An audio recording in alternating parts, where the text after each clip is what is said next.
Welcome to the Luxury Bulletin's Rendezvous. It's so good to see you after what, 2019?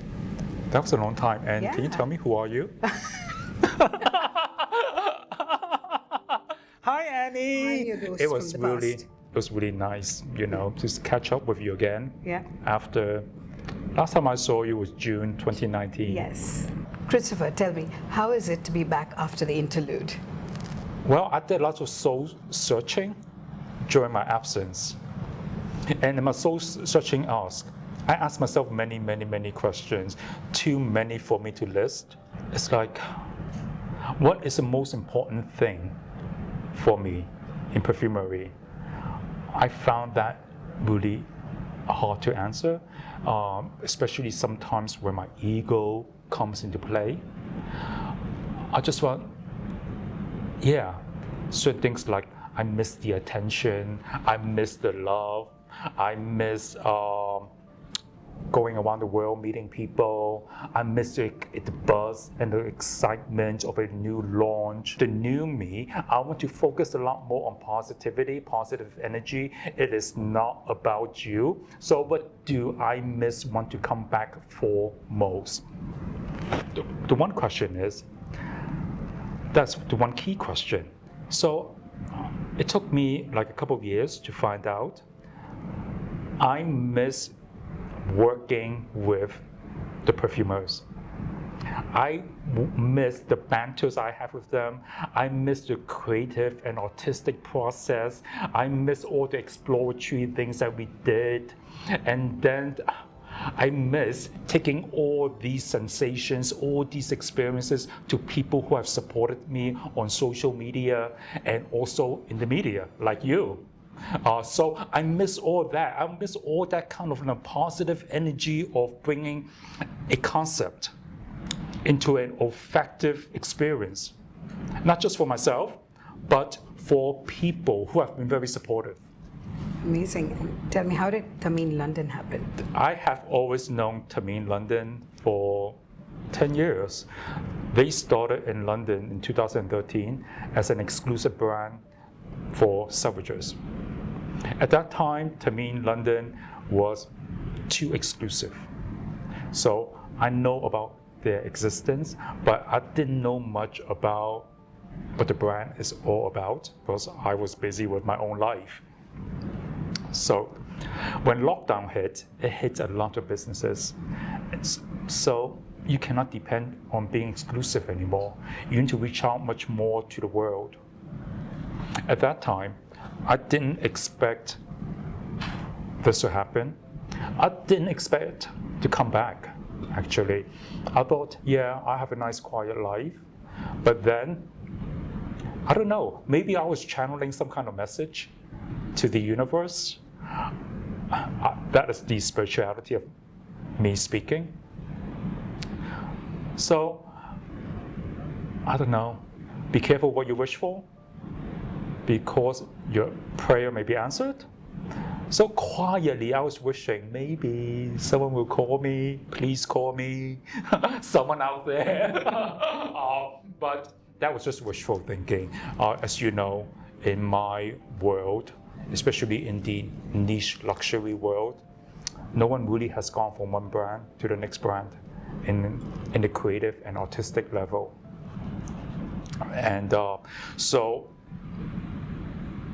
I don't know, like my previous life, my previous job, it just came out of the blue. Wait, there was a lot that you did. It just came out of the blue. Basically, my ex-CEO, he rang me, he called me, and he was telling me this wonderful, exciting project that he just took on. And first, he just asked me, what is my opinion? What do I think of the brand? And he wanted me to be absolutely honest. Well, my total honesty was, I'm very honest. My total honesty was, I felt I didn't have anything to say. Not meant to be negative, but that is a very positive message. When I say I have nothing to say. That means that that brand has been under the radar. It has tremendous potential for maneuvering, for slightly doing a tweak here and there, what I call a reboot. That brand has a tremendous potential to reach out to a much bigger and wider audience. So I thought, and also I told him where I felt the weakness is. So I gave a complete audit.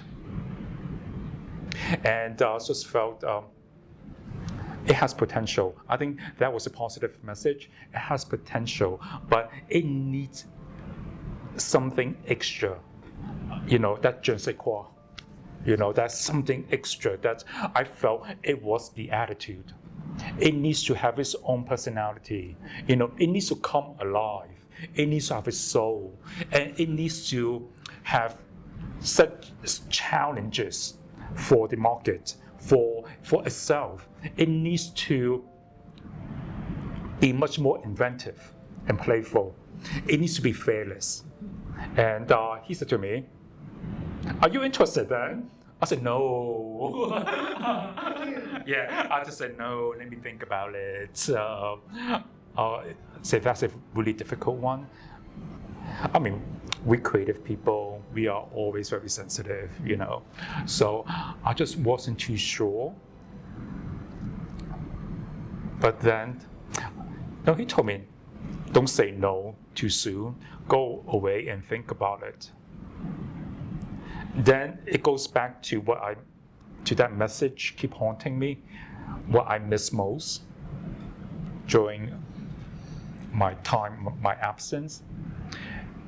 It's going back to its raw stage, its most organic stage of creativity, of throwing ideas back and forth with the perfumers, and I felt I really missed that.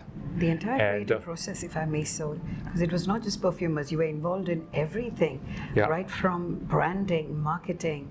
You even took care of, went into the nitty-gritties of PR, music, art, the artwork that comes on the boxes. You took care of everything. So it was a huge role that you played. So it was a very emotional thing. My comeback, yes, is it a comeback? No, I don't see it as a comeback. I see it more as I took a break. I took a well-deserved and earned break, which I haven't had during all those years. I was always available for everyone. So I never had a vacation. So I just took a vacation that I deserved, that I should award myself, So it was actually a very kind of a roller coaster emotionally. And I just felt that, I need to have a good break of doing something totally different. But then at that time, COVID hit. It's the first time in my life when I'm not planning. I'm not planning what I'm going to do next. So that for me was my true luxury moment. That I don't need to think about the future. Was it unnerving? Oh, at any point? I cannot use that word.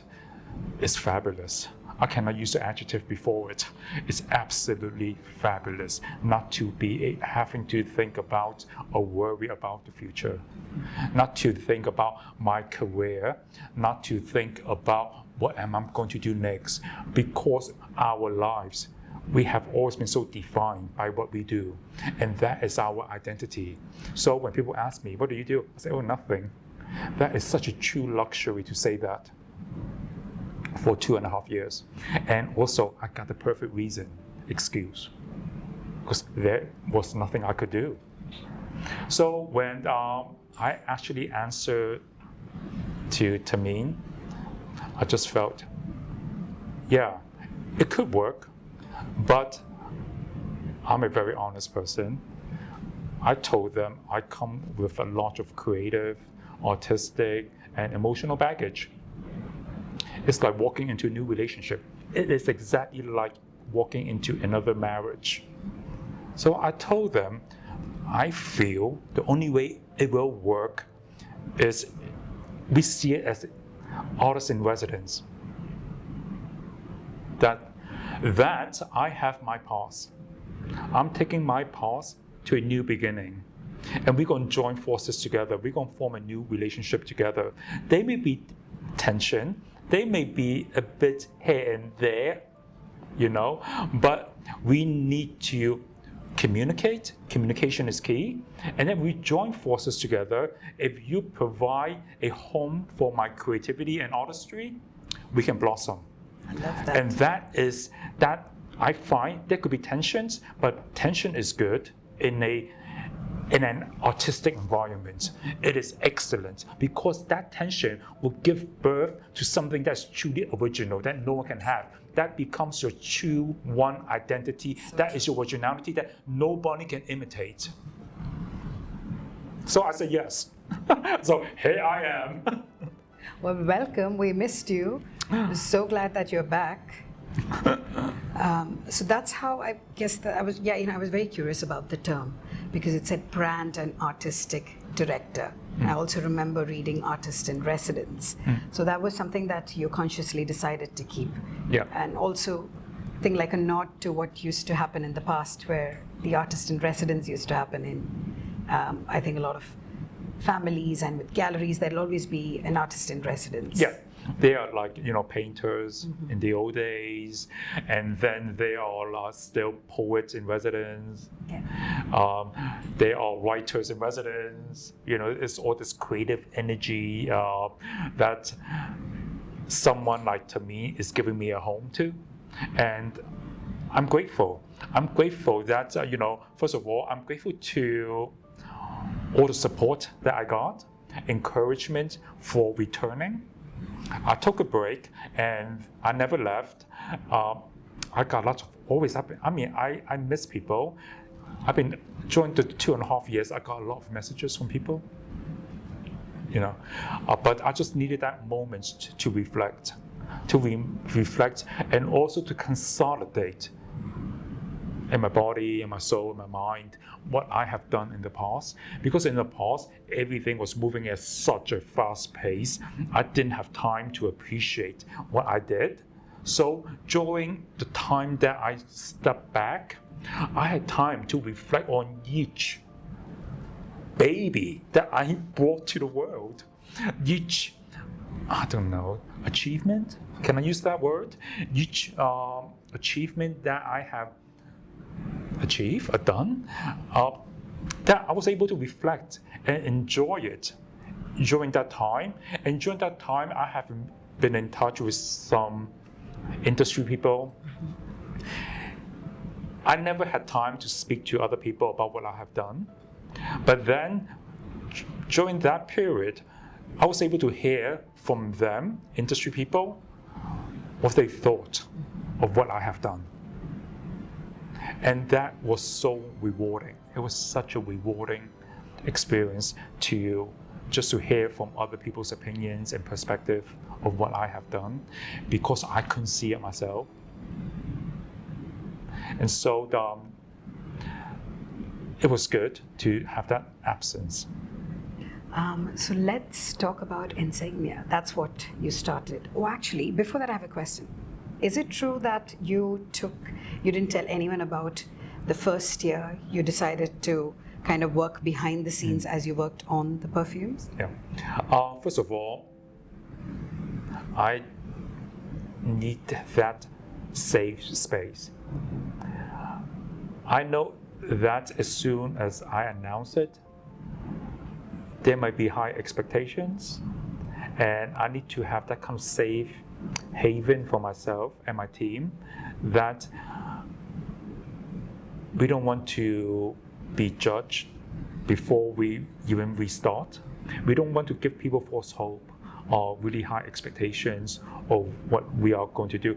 I don't want to do all the adjectives. I don't want to do all the cliche jargons of how great, how amazing we are going to be. I just want to have that quiet, peaceful space to do what I need to do and to trust my own instinct and judgment. And I think that is the most crucial thing, to have that space to be able to trust yourself, be honest with yourself, and to feel that you are safe.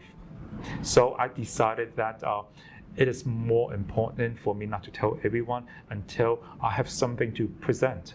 Is that how Insignia happened first? Well, at that time, the brand needed a transitional fragrance. So I came up with the concept of the Insignia, which is part of the Sovereign collection, based on the royal family's crown jewels. So I thought Insignia is something that's really honorable, and it comes with a lot of history, the meaning behind it. So I started working on it with a perfumer. Her name is Alexandra Collan, whom I have known ever since she was a trainee. I have seen how her career flourished. I have worked with her in the past, but I've been following her, we've been in touch, that her artistry now has blossomed into a whole new different level. And I felt that Insignia is perfect for her. So I started talking about the concept with her, which she found it really interesting because it's based so much on British heritage. And that was one key element I want to bring to the brand. It's British heritage, but with diversity. And that's the reason why, also one of the reasons why I decided to go back into perfumery. There isn't a British brand that has that diversity message. And it happened at the right time, when 2 years ago, when the whole world wants to revisit history and heritage from a diversity angle. And Tameen is absolutely the perfect space, home for it, because the whole brand is about diversity. It was diversity before it became trendy, before it became the most talked about subject. So it gave me that kind of, I think it empowered me. Now that I can look at it from British heritage from a new different angle. So it's almost a bit like reimagination. So with Alexandra Collan, I gave her the challenge of turning that Insignia, the glory, the majestic, the glorious Insignia, into an olfactive representation. So an Insignia comes with the heritage, the honor, and obviously how do you find appropriate ingredients to do that? So she's very clever. I mean, she's very daring with her use of her ingredients. Right. So she used whiskey to represent the heritage, because heritage, it gets better with age. Right. Since I have also given the brand a new DNA, which is we create for today, thinking of tomorrow.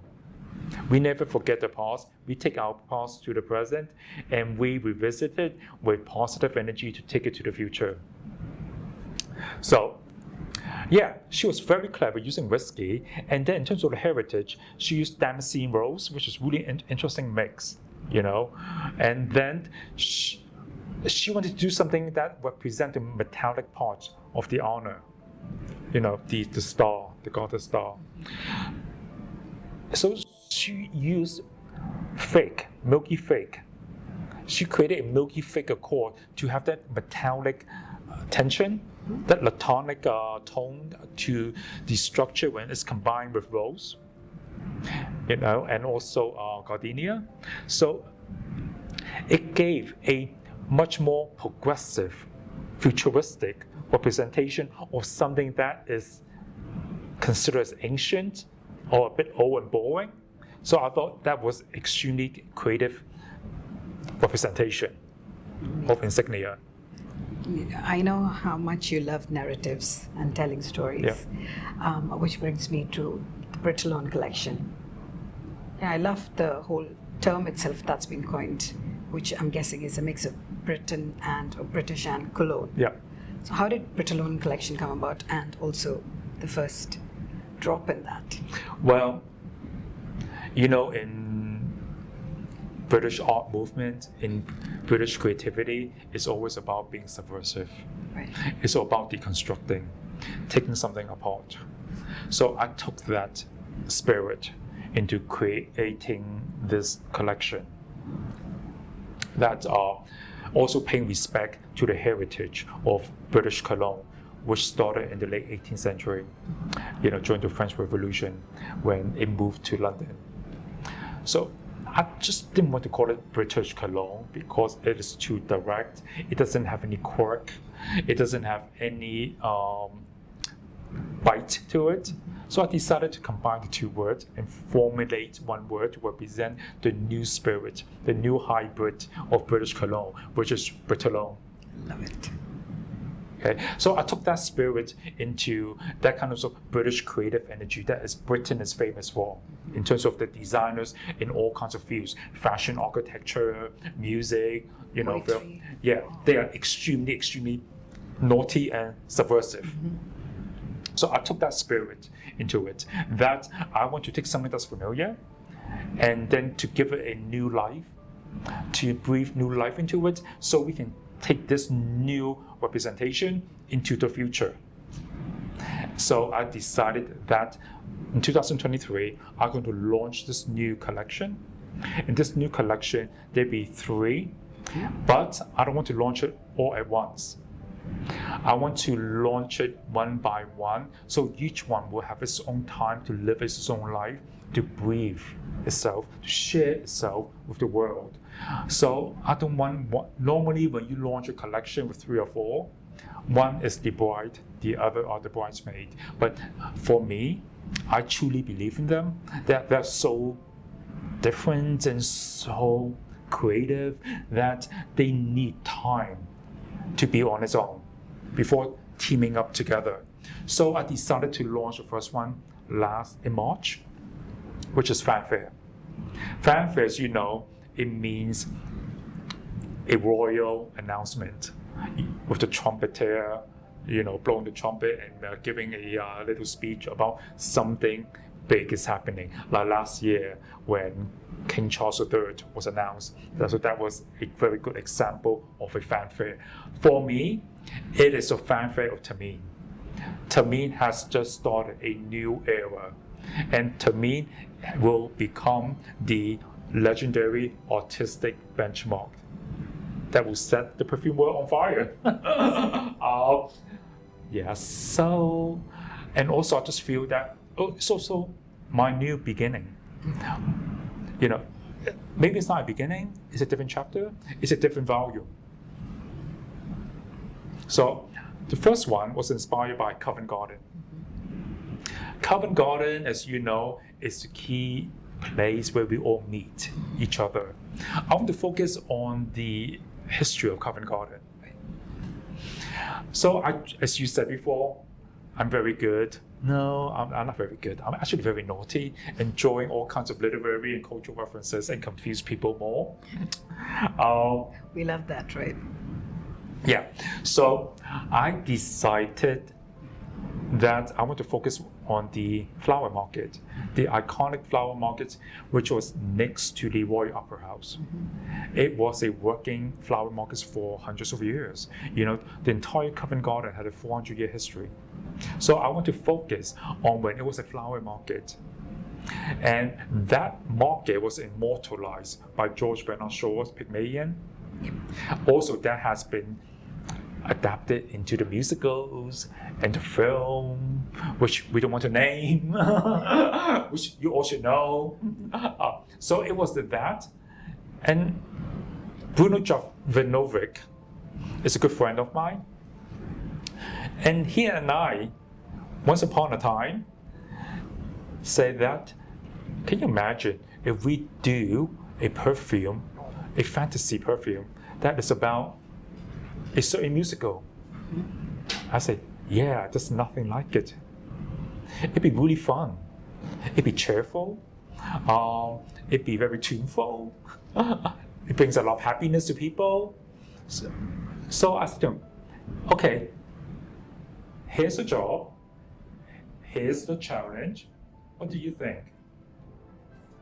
First of all, this collection is based on cologne.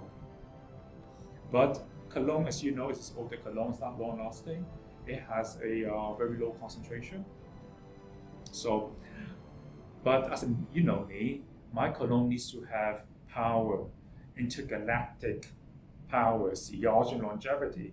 That is my signature. That's my stylistic signature. So I said, here's a challenge. Turn that, into my DNA. So he said, okay. So there was a lot of experimenting. First of all, we want the core structure to have that cologne structure of citrus, aromatic, and also herbaceous, a bit of woody notes. Okay, that's the core structure of a cologne. Then on top of it, we want to turn it into a hybrid. We want to layer it with other styles to have our fun, our tongue in cheek. And British creativity is all about tongue in cheek and wit. So he did. First of all, he created the classic cologne base first, which is absolutely beautiful. Then he focused then on the hybrid. The hybrid is to bring the flower market, his understanding of how a flower market should smell like. His imagination of the flower market is not just flowers. He wants to capture the moisture, the mist, the moisture, the air that you smell when you open the door to the flower market, which will include the lemon, the fruit, the freshness of the greenness, the tone.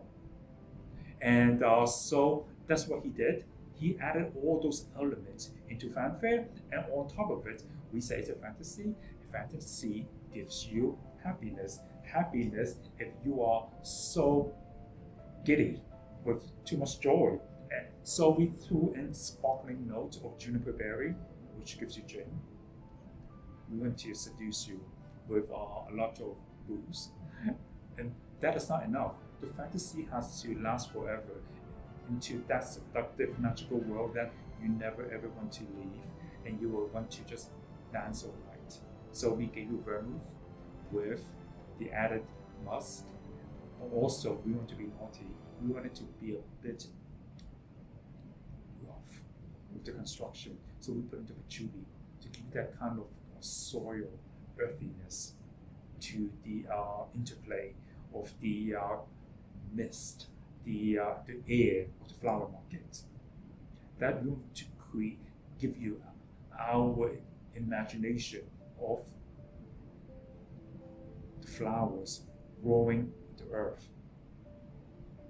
And then we are presenting it to you in a technicolor kind of presentation in the flower market, where there's a lot of joy and happiness. You know, magical butterflies flying around, but no unicorn, just magical butterflies flying around. Because one of the elements that I want to share with everyone now in all my perfumes is that I decided in the past too, but this time one of my requirements of choosing a perfumer to work with, to collaborate with, is that we must have that connection. Right. We must almost like have that friendship connection where we can finish off each other's sentences, where we can finish off each other's thoughts. And that is truly amazing, I think, to have that kind of, collective energy. And by having that collective energy, we are actually, the key requirement is, because of the joy that we have in producing this, in formulating this, we are actually bottling happiness. The magical world, and we're showing our happiness in a bottle with our consumers. And as cliche as it may be, you're also spreading a lot of joy through that. I hope so. You are, definitely. I hope so. Which brings me to Bohemian Infusion today. Ooh, you haven't smelled that Not yet. yet. That is to be released on the 1st of June. International release. Sneak peek. Yes, you are. Bohemian Infusion is my second drop. That takes us to the Piazza. The piazza is a working market for many, many hundreds of years until the 1980s when developers wanted to demolish it. And so there were a lot of people decided that they had to find to protect heritage. They won, but now so it's been a listed building, a listed site. But it's been turned into for public use, a lot of shops, retails, markets as well. I wanted to capture the late 19th century and the early 20th century, the Edwardian period, of what it was like as a market. I wanted to capture the spirit of the highbrow meeting the lowbrow. I love highbrow meeting lowbrow because I love just mixing different classes of interest and people together. I think this is what the world should be. That's true diversity. So in those days, the dandies, the literati, the aristocrat will go to the cafes, okay, and share their latest thoughts and work with each other. And then they were the actors and actresses from Drury Lane. They were all mixed together and have a very good time through their drunkenness, and sharing all their passions for the art. So I decided that the best two perfumers to work on this perfume were Maurice Roussel, legendary master perfumer Maurice Roussel, with rising star Alexandra Colin. I just think she has so much to do, so much to say. And at first, also, I'm bringing back together mentor-mentee. It'd be a really interesting working energy. And the key thing they said to me was that we want to work on the concept of chiaroscuro, which is an Italian word going back to paintings, that is working with natural light and shadow. And that is being applied to photography, to cinemas, and to all kinds of art form. Now, the play of light and shades. Yeah, so we decided to use those elements to find the right ingredients to tell the story. And during this time, we were changing the story, every element of story, level at a time. We were actually challenging each other. The perfumer and me, they said to me, yes, but you need that darker aspect. We have done our research. The piazza was quite sinister and dark. So they have done the research and looked into it. And so they had to find, but I said to them, but we still need to maintain that sparkling, energetic tone of cologne. So we decided to use grapefruit and petitgrain with a bit of blackcurrant to have that kind of cologne structure on the opening to open up the light. Then we want to be extremely, extremely snobbish and arrogant, and that's how dandies are. Mm-hmm. They are the peacocks and extremely snobbish and arrogant, and the poets, the philosophers. Okay, they were all snubbing each other with their own new ideas and new discovery of thought. So we need to find ingredients that never been used before. So in the heart, we want to have a tension of cold spice mixed with dark resin. So we decided to use myrtle, which has never been used in perfumery. We decided to use Artemisia. Artemisia is a compound. It's basically absinthe. It's a compound found in wormwood, but we want to be arrogant. We decided to call it Artemisia, which is its original name. And mixed with longoza.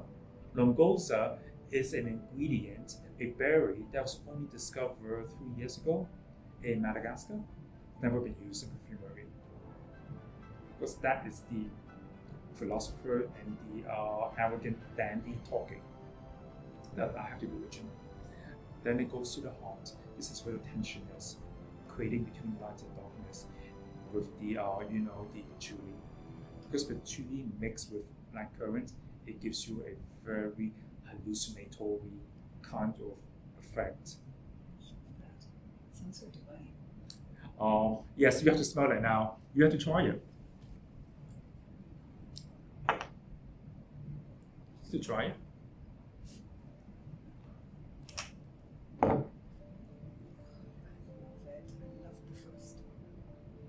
It's all about seduction of the mind, not just seduction of the body and soul, but it's extremely sexy when it's a seduction of the mind. Well, you've been exceptional at that with your past creations, if I may say so. Thank you. Yeah, so I know that you've told about the DNA that you are altering a bit within Thameen and the infusion that you've done there. I want to know about you. What is the energy that you're bringing into Thameen London? It's very different, I think. Chaos, maybe? No, I just don't know. It's not for me to judge. I hope what I bring in is something positive. I just want to channel positivity now, that there is beauty in everything. I want to explore more of that, to find that truth and beauty. And I'm extremely grateful that Tameen is giving me that platform and safe space to explore that and to push that to, I don't know. I just cannot answer you where it will go. And that is the best thing about it, that we don't know where it will go. And that is what creativity is all about. You just don't know where it's going. And sometimes you find the most creative truth when you don't know where you're going. So, I don't want you to reveal much, but you now have another launch very soon happening. I guess that'll be, because you said there are 3 to the collection. This one is next month, the 1st of June. Then the final drop of the Covent Garden trilogy is the 1st of October. And that one is paying respect to the most iconic building in Covent Garden. It's the Royal Opera House. And also paying tributes to friendship. It's not what you think, because I know in my past life I have done a lot of things about opera, okay, but this is not what you think. Okay. It's taking the interpretation of what I want to do to a different level. It's much more intimate. It's not about the singers. It's not about a certain aria. It's not about certain music or sound. It's all about the positive energy of true friendship and intimacy. Great. Yeah. And I hear that there's a store opening, a boutique opening as well for Thameen London in Dubai. Are we ready to talk about it? Yes, this is we have an amazing partnership with Shaloop. Shaloop has been so supportive since becoming our partner there. They first opened the first Tameen store in Riyadh in the Q Mall last year. And then we all feel strongly this market is so supportive of Tameen that it's time for a second shop in Dubai Mall in June. We're opening in June, but the official opening will be in September. Fantastic. Yeah, I'm very excited. I'm very excited about it. Of course. That having own shop, it gives the customer a much more intimate experience. That you're able to share a lot more and spend time with your customers, and that is what perfume is all about. Having that moment, stopping time to reflect, and having that space, your home. It allows people to come into your shop, into your home, say, let's stop time now, and let's explore the wonderful, delightful, effective world that we have to share with you. Fantastic. Christopher, one question before we wrap up. Have you changed since, how have you changed from when we met, I think back in 2007? When did you go to Oman? Oh, when did I go to Oman? 2003. Oh, okay. Okay, when did... Well, we met in 2008. Yeah, Yes, 2008, yeah. Yeah, so from then to now, how have you changed, as a creative person? Because you've seen how I've changed. I know I've seen that. Yeah, I just find that actually after all these years, I've discovered that I just don't know anything. The more I do it, the more I feel I don't know. The more it's that big question mark that I'm out there to learn. There's so much for me to learn, especially during lockdown. That, especially when I was taking a break, the perfume world has made progressive leaps forward in terms of technology, in terms of how they embrace sustainability. So it's all these changes with technology, using a technology to improve the world that we are living in, that in my return, I found there's so much for me to learn about how new ingredients are being discovered and how new ways of blending have been used, and there are new definitions. So for me, when you're young, you think you know everything. Then the older you get, like me, at a certain age, you just find, God, am I going? The best result is that the older I get, the more I do, I'm going back to degree zero. That I actually don't know. That every day I see the world, every single day is a learning process, it's an education. Christopher, as always, it's fantastic to have met you and done this interview. Thank you so much for your time. No, thank you. Thank you for coming to Dubai to see me.